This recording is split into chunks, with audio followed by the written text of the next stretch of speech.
Hello, हाय, नमस्कार, शुभ सकाळ सर्वांना. सो मी टिफिनमध्ये आज ओजस्वीला बेसनचा चिला, सॉस, त्याच्यानंतर गोबी बटाट्याची भाजी आणि फ्रूटमध्ये मी तिला दिला होता पेरू. येस, मला असं वाटतं मुलांनी सगळे फ्रुट्स खाल्ले पाहिजेत.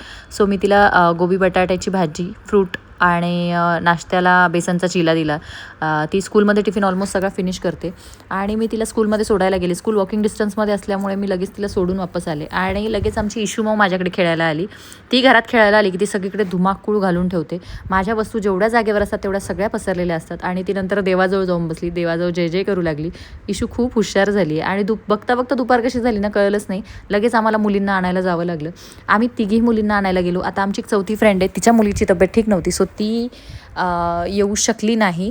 आणि घरी आल्यानंतर आता हा व्लॉग आहे माझा बर्थडेच्या एक दिवस अगोदरचा.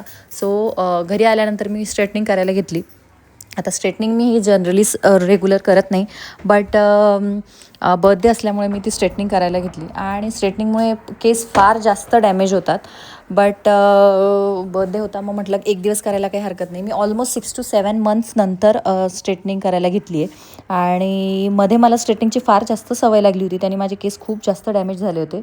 तर आता 6 to 7 months नंतर मी स्ट्रेटनिंग करायला घेते. आता स्ट्रेटनिंग करताना केस डॅमेज होतात हीटमुळे, त्याच्यामुळे मी हीट प्रोटेक्टिंग स्प्रे वापरते. तर तो कुठला, तर मी स्ट्रिक्सचा हीट प्रोटेक्टिंग स्प्रे यूज करते केस डॅमेज होऊ नये म्हणून. आणि स्ट्रेटनिंग झाल्यानंतर माझं पार्सल आलेलं होतं, मग ते पार्सल ओपन करायला घेतलं. आता पार्सलमध्ये काय होतं, तर पार्सलमध्ये होत्या साड्या. कुठले पॅटर्न होते, तर त्याच्यामध्ये काही माझ्याकडचे स्टॉकआउट झालेले होते. चंदेरी कॉटन, त्यानंतर प्राजक्ता पॅटर्न आणि असेच लिनन कॉटनच्या फॅब्रिकमध्ये साड्याच होत्या. त्या सगळ्या स्टॉकआउट झालेल्या होत्या. मग म्हटलं त्या परत आणायच्या होत्या मला. मग त्या आलेल्या होत्या फायनली, कारण बऱ्याचशा लेडीजचा कॉल येत होता की ज्या साड्या स्टॉकआउट केलेल्या आहेत त्या परत कधी बोलवणार आहेस तू. सो मी त्या बोलवून घेतल्या. त्यानंतर त्या ओपन केल्यानंतर सगळ्या साड्या चेक केल्या की सगळ्या आलेल्या आहेत का, कुठले पॅटर्न्स बोलवले होते ते सगळे पॅटर्न्स अवेलेबल आहेत का, कारण हे चेक करणं फार गरजेचं असतं. आणि कुठल्याही शॉपकीपरला म्हणावं किंवा कोणी जर घरनं बिझनेस करतं आहे, तर त्या लेडीजला म्हणजे माल आल्यानंतर काय आनंद होतो माहिती आहे का, वेगळ्याच प्रकारचा आनंद असतो तो. मग मी सगळं चेक केल्यानंतर परत सेट करायला गेले शॉपमध्ये, म्हणजेच माझ्या त्या नेक्स्ट रूममध्ये.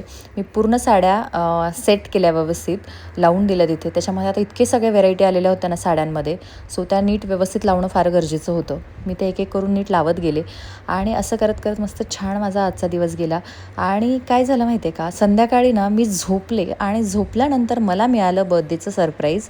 येस, कारण हा 17th जूनचा व्हिडिओ आहे आणि इतके छान छान सरप्राईजेस मला मिळणार होते बर्थडेला, हे मलाही माहिती नव्हतं. सो छान असा माझ्या मिस्टरांनी माझा रात्री बर्थडे सेलिब्रेट केला.